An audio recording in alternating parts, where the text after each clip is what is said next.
Eu tô chegando em Ubatuba para acompanhar a operação da Isabela, da EAB Imóveis. Esse episódio vai ser interessante porque a gente não tá falando só de casa bonita na praia. São 240 imóveis concentradas em só 3 praias de Ubatuba. Vai dar para aprender muito sobre a operação de locação por temporada da Isabela. A gestão do calendário dela é um desafio, porque além dos hóspedes, os proprietários também usam os imóveis. A limpeza é um outro desafio, porque a Isabela não tem uma camareira. Todas as limpezas são feitas pelas faxineiras dos proprietários. Imagina o desafio que ela tem para manter um padrão. E para quem tem casa sabe o quanto a manutenção é um problema. Se em estúdiozinho de 17 metros quadrados muita coisa quebra toda hora, imagine em uma casa de 300, 400 metros quadrados que ainda tem piscina e jardim. Bora com ela lá bater um papo e ver um dia da operação da EAB Imóveis aqui em Ubatuba. Meu pai foi o fundador da empresa. E ele viu a oportunidade de surfista, sempre gostou aqui dessa praia, ele viu a oportunidade de vacância, né? Que as casas ficavam ali disponíveis e por que não começar a alugar. Sem essas plataformas de Airbnb, VRBO, foi muito antes, né, no começo com plaquinhas, né, com escritório físico, e a gente começou a ter a nossa clientela. Foi tudo avançando e aí hoje em dia a gente trabalha, né, são 240 imóveis que a gente trabalha para locação por temporada, a gente trabalha muito com as reservas diretas e aí a gente expandiu para as plataformas. Na verdade, hoje em dia a gente trabalha com o Airbnb, mas queremos estar em outras, em VRBO, Decolar, etc. As casas que a gente trabalha são casas grandes. Eu tenho poucas casas de 2 dormitórios ou menos, então maioria 3 dormitórios para mais, maioria 4 suítes, por exemplo, piscina, jardim. E aí quem frequenta aqui é um público que vem bastante, um público família e vem bastante pelo esporte. A gente tem praia de onda aqui, praia de Tamambuca é famosa pelo surf e as pessoas vêm por esse esporte. O que você acha que diferencia na operação você ter um imóvel que as pessoas estão aqui para lazer e diversão, ao invés de estarem apenas como um meio para ela fazer alguma outra coisa? Então, por exemplo, geralmente em centros urbanos você tem ali um imóvel que a pessoa só vai dormir, tomar um banho, porque ela vai fazer um tratamento médico, participar de um evento, participar de uma reunião, e o imóvel serve cumprir esse propósito. Aqui a gente está falando de férias, as pessoas elas vêm para usar, né, o imóvel. Fato. O que isso muda na operação? Eu acho que a gente tem que ter um olhar acurado para o conforto dessa pessoa. E também pensar muito sobre a cozinha, porque a gente vê que o pessoal adora fazer as refeições na casa, curtir a casa. A gente está falando aí de um tempo médio, né, das locações de 1 semana. Então, assim, as pessoas vão ficar 1 semana naquele imóvel e então querem, né, fazer as refeições ali. Então a cozinha tem que estar muito bem preparada, muito bem equipada. Imagino que estar fisicamente próximo ali aos imóveis pode ajudar muito na resolução de problemas. Putz, ele não quer ficar esperando o cara da geladeira que vai chegar, ou o técnico da internet, que é aquela previsão, das 8 até meio-dia o cara pode chegar. Então a gente fala, olha, vão curtir essas férias, vai pra praia, vai relaxar. E a gente esquematiza a chave e a gente acompanha esse técnico. Então isso também acho que traz um diferencial, né? Porque a gente não gostaria que esses problemas ocorressem, mas quando ocorrem, a gente quer que seja de uma forma menos impactante possível. Eu também ouço muita gente reclamar de mão de obra na praia. Como você consegue ter esses prestadores sempre disponíveis ali para te ajudar? Como eu tenho bastante imóveis, eu tenho uma demanda desses prestadores ao longo do ano inteiro. Então, chega na temporada em que a gente tem uma ocupação altíssima no município inteiro, esse prestador, ele vai falar, poxa, a Isabela eu vou atender primeiro. Então, eu tenho tem uma preferência ali. Uma preferência, exato. E isso impacta muito, claro, na experiência do hóspede de ter o problema dele resolvido de uma forma muito mais rápida. Exato. E além disso, um ponto importante é que eu tenho o meu rapaz de manutenção, que ele também faz uma pré-avaliação, até para mandar para os técnicos. Então, o ar-condicionado, ele vem aqui, ó, ele fala, já testei o controle, já desliguei o disjuntor, tá aparecendo isso aqui. Vim aqui, olhei essa mangueirinha e essa mangueirinha parece tá estranha. Ele já tem esse olhar. Muito boa essa triagem, porque quantas vezes a gente já não deslocou técnico especializado para ir ver um problema, por exemplo, de ar-condicionado, e ele chega lá e trocar a pilha do controle e funcionar, né? Assim, eu adoro quando isso acontece, não vou negar. Quando é só, foi só a pilha. Eu falo, graças a Deus, foi só a pilha. Outro ponto da sua operação que eu vi aqui é esse uso dos imóveis também pelos proprietários, né? Como isso muda completamente a lógica ali do seu calendário, disponibilidade e até de usar a reserva instantânea. Aquela casa é da família, então é compartida com irmãos, por exemplo, primos, etc. E aí é um grande desafio a gente conseguir, a gente tenta sempre estar em contato com o proprietário para ver quando de fato ele quer, né, vai disponibilizar a casa para locação, mas a gente não trabalha com reservas instantâneas. Então sempre que ocorrer uma consulta, eu sempre vou consultar o proprietário. Porque muitas vezes o próprio proprietário nem sabe a agenda da família, dos filhos, etc. Então, às vezes, isso atrapalha um pouco porque demanda um tempo um pouco maior, né? Não é aquela coisa rápida. Mas daí a gente explica também um pouquinho como que é a operação para o nosso cliente. Fala, olha, preciso confirmar com o proprietário, né? Eles usam a casa, ele está vendo com a família, logo eu te dou uma resposta. Mas esse é um ponto muito interessante, que eu acho que é um grande mito, porque eu vejo muito essa informação na internet, de que dentro do Airbnb você só tem sucesso se você tiver uma reserva instantânea ativada. A gente tem vários imóveis no portfólio também sem reserva instantânea, que a gente tem um grande sucesso e que essa questão do pedir para reservar nos ajuda muito também em algumas programações daquele imóvel. No nosso caso, nem está muito relacionado a essa questão de um uso do proprietário, mas acho que esse exemplo é uma ótima colocação de como essa ferramenta, que é a reserva instantânea desativada, aqui na verdade ela joga total ao seu favor de ter uma gestão melhor desse calendário da casa, ao invés do contrário, né? Com a reserva entrando diretamente. Você tem a oportunidade de consultar a disponibilidade, não correr um risco de um overbooking, e eu não estou nem falando só do ponto de vista sistema, mas eu estou falando aqui, não de diferentes canais, mas de um proprietário que pode mudar de ideia, pode querer usar, né? Não, total. Aí não teria... Eu acho que quando a gente tem que usar a ferramenta da reserva direta, o Airbnb, estimula muito isso, né? O algoritmo dele entende que é algo positivo, ele joga o anúncio para frente, mas você de fato precisa estar muito bem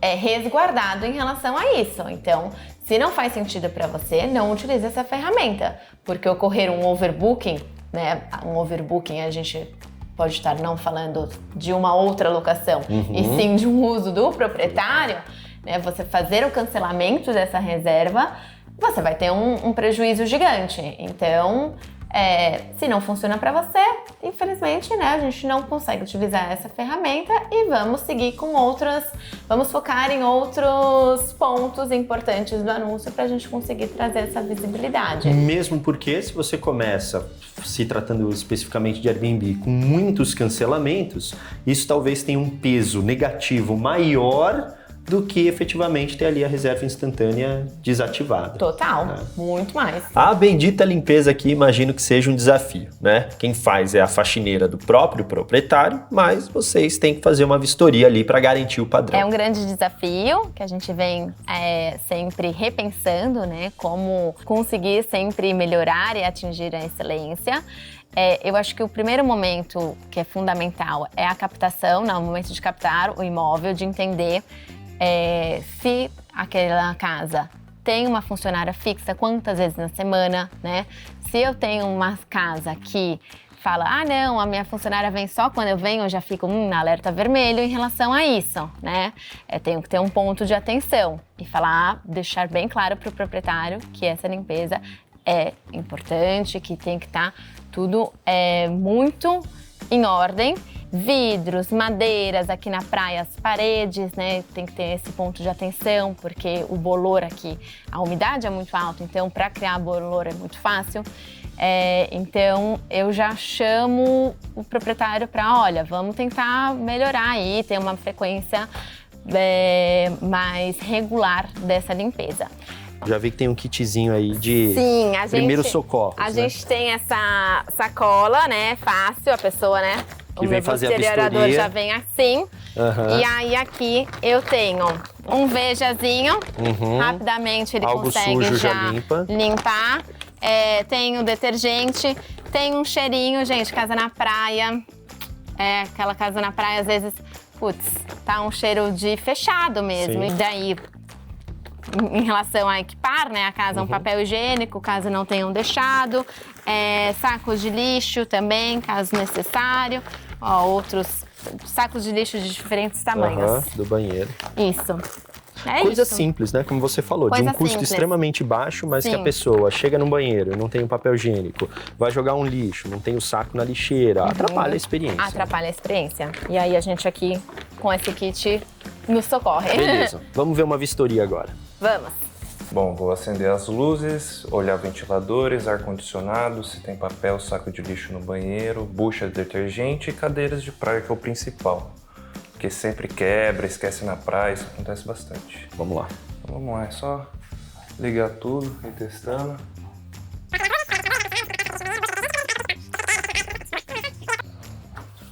Aí agora que essa época de frio a Isa pede para olhar se tem mantas também, roupa de cama.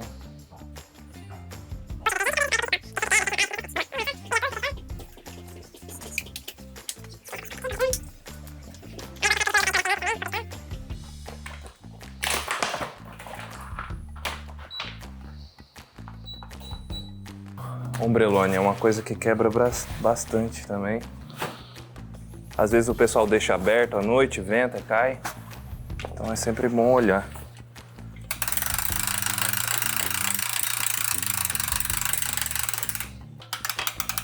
Cadeira de praia e guarda-sol é uma coisa que quebra bastante. Inclusive esses guarda-sóis enferrujam esse arame aqui, sabe? Aí acaba que nem é culpa do pessoal, às vezes é.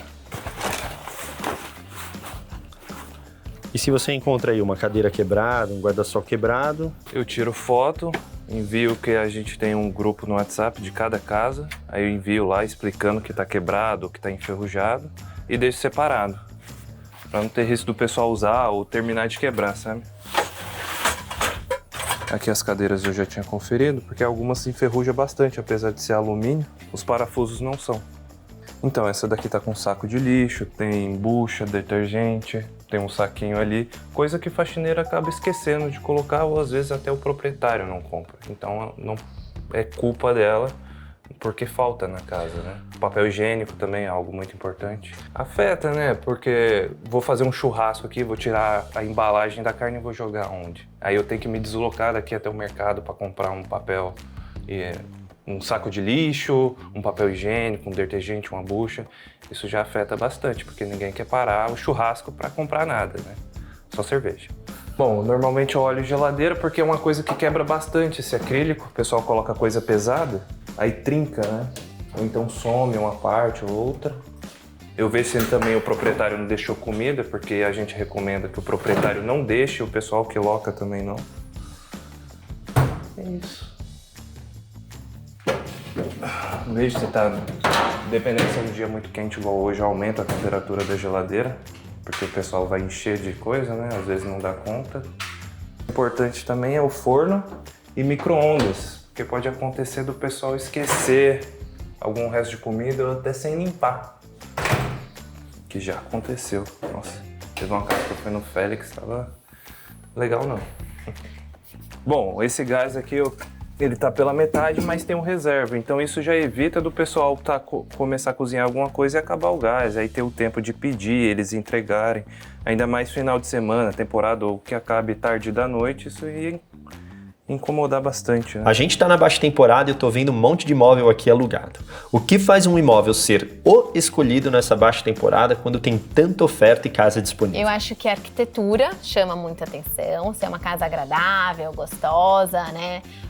As pessoas também gostam de um moderno. Não digo o moderno, nossa, aquela casa hiper moderna. A gente está hoje, né, numa casa aconchegante, mas que sim, as coisas são novas, né? Nesse sentido, que eu quero dizer que as coisas são novas e bem mantidas, então isso é fundamental. E Comodidades. Quais são as comodidades que uma casa que aluga, mesmo na baixa temporada, tem, que a outra não tem? Certo. Eu acho que a cozinha, uma cozinha legal, bem equipada, integrada, churrasqueira, fundamental. Por mais que a gente esteja no inverno, as casas com piscina, aquela foto, né, da piscina chama atenção, então a pessoa nem vai usar a piscina agora no inverno, porque tá bem gelado. Mas é engraçado essa tendência que as pessoas gostam de casas com piscina. Também tem a questão de quem tem criança. A criançada não sente frio e aí brinca durante o ano todo. E você tem que olhar, nossa, que imóveis estão sendo disponibilizados naquela região? O meu tá muito para trás? Então, se o meu tá muito para trás, deixa eu diminuir bem a diária. E aí eu tenho uma certa resistência de muitos proprietários, por mais que são casas mais antigas, não faz sentido para eles alugar tão baixinho o valor. Então, é um pouco dessa equação.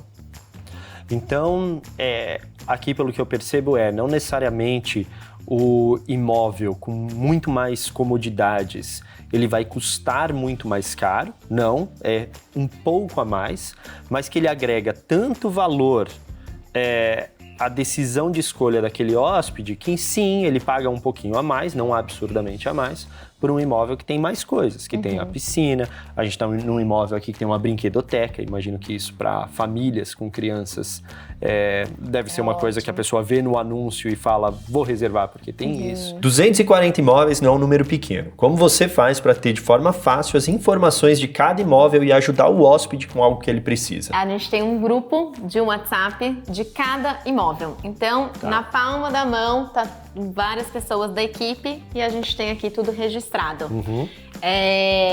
Eu coloco desde onde estão essas questões de disjuntor, roteador, botijão de gás, por exemplo. Coloco questões também de manutenção, que também é legal até para alguma outra intercorrência, às vezes com um problema que já aconteceu lá atrás, eu tenho já um histórico. E entrada e saída também eu tenho o histórico. Então esse grupo do WhatsApp registrado. é um dossiê do imóvel, que você tem as pessoas ali da sua equipe, hóspede obviamente não entra.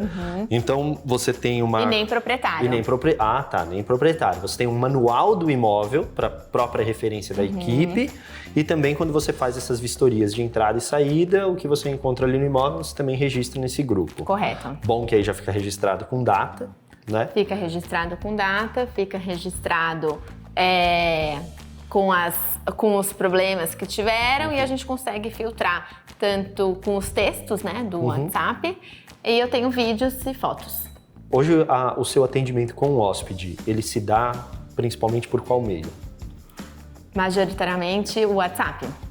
Então você ter esse seu guia da casa no próprio WhatsApp, acho que facilita muito até encaminhar uma foto para ele, encontrar onde está alguma coisa, etc. Muito bom, a facilidade de ter uma ferramenta que é o WhatsApp muito usada por vocês, né? E pelo hóspede, quase que tudo junto ali, facilitando essa comunicação. Isa, e esse nosso querido enxoval que é sempre um desafio, como funciona aqui na sua operação? Tem algumas casas que fornecem roupa de cama. É uma escolha do proprietário, então? É uma escolha do proprietário. A gente tem visto, né, que as casas do padrão que a gente aluga, o cliente espera já vir e fica até um pouco surpreso / decepcionado que não fornece, por mais que esteja ali descrito no anúncio. Então, a gente tem trabalhado isso do proprietário já ter a roupa de cama, o enxoval da própria casa, e aí a gente opera com a lavanderia. Então, eu venho, recolho todo esse enxoval vai para a minha imobiliária, e aí eu tenho uma lavanderia parceira que recolhe esse enxoval e depois leva na imobiliária e a gente vai devolver para casa, tá? Então, tem essa operação. E a gente tem muitas casas que não oferecem e a gente tem daí a possibilidade de contratar a roupa de cama e banho com uma empresa parceira que faz a locação do enxoval. Imóveis desse perfil geralmente são para férias e diversão, né? E geralmente vem de brinde probleminhas com barulho e festa. Como é essa questão de regras por aqui? Se eu tenho um vizinho que, putz, Isabela, o pessoal ali não tá legal, eles estão falando muito alto. Eu venho até o imóvel. Vem a polícia, Isabela. Bato palma. Oi, galera, o que tá acontecendo? Ó, vocês podem dar uma maneirada. Já aconteceu. E aí também tá um diferencial da gente estar bem próximo, né, da nossa operação. Porque assim, Isa, a gente fala muito de regras da casa, né? E é fácil você falar sobre regras da casa, é fácil você entrar lá, seja no Airbnb ou em um contrato entre você e o hóspede, colocar a regra que você quiser. O grande lance tá, primeiro, em você ter a certeza que aquele hóspede leu e ele consumiu aquele conteúdo, então ele está ciente das regras. E depois em um outro passo que é fazer essa regra valer. Então, pelo que eu entendi, do ponto de vista se certificar de que a pessoa leu, é exibir esse conteúdo em diferentes lugares, né? A gente viu aqui imóvel que, ok, essa regra estava lá no anúncio, essa regra estava no contrato, mas também tem algo impresso no imóvel. Tem plaquinhas espalhadas por aí. Até o Wi-Fi, né, de algumas casas, você tem e você transmite ali alguma regra através do Wi-Fi. Exatamente, a gente vem lançando, né, diferentes maneiras de pensar sobre como essas regras chegam para todos. Eu acho que a gente é bem sucedido em sim a mensagem, as orientações são repassadas, não é falta de orientação nossa, mas claro que a gente não tem um controle do comportamento das pessoas. E aí a gente houve o lançamento de uma campanha do bairro chamada Consciente Wi-Fi, que é através da internet passar uma mensagem da regra do bairro. Então, por exemplo, estamos aqui nessa casa o que temos? Em que a rede fique em silêncio e a senha é para escutar o mar. Nossa, agora lembrei uma ótima aqui da senha do Wi-Fi. A rede deixa a JBL em casa. Porque é isso, a gente quer uma praia silenciosa. Você vai curtir Itamambuca e você vai ver que é um lugar tranquilo, sossegado e que a gente vai escutar o som do mar. Você não vai ficar escutando o pagode do pessoal que tá no guarda-sol do lado ou o funk do outro. E o legal do Wi-Fi é que se há uma mobilização do bairro, no caso aqui da praia de Itamambuca, do loteamento, quando você vai pesquisar ali uma rede, você acaba vendo a do vizinho de trás, do vizinho do lado. Então, cada um bola a sua regra, você transmite várias mensagens simplesmente nessa hora de conectar o Wi-Fi. Em uma direção de tipo, olha, aqui esse lugar tem regras e devem ser respeitadas. Uma coisa que você falou na outra casa, que nós vimos as regras impressas ali, é um fato que muita gente não leva em consideração também a gente está falando de uma casa grande, 10, 12 pessoas. Você teve a oportunidade de assinar o contrato com muitas vezes foi uma única pessoa que viu o anúncio e viu ali as regras. Mas e os outros 10, 11 que estão na casa, né? A regra impressa acaba sendo transmitida ali para aquelas pessoas que não assinaram o contrato. Mais ainda, o Wi-Fi mais Quem ainda. não vai conectar? Quem não vai conectar, né? Você acha que essa sua presença física, com a imobiliária física, as pessoas sabem que você está aqui, também inibe um pouco o quebrar a regra, o abuso da regra? Poxa, ela tá aqui, eu não vou fazer um negócio escondido, ela vai vir aqui no imóvel, né, essa figura do anfitrião. Eu acho que em parte sim. Eu acho que também inibe o próprio bairro, sabe? Como você vem aqui à noite, é tudo escuro, calmo, silencioso. Então, eu acho que é um contexto no geral. Assim. Isa, muito obrigado por abrir sua operação pra gente. Tenho certeza de que muitos anfitriões aqui vão se inspirar nesses bastidores. E você, qual parte da operação mais chamou sua atenção? Comenta aqui embaixo.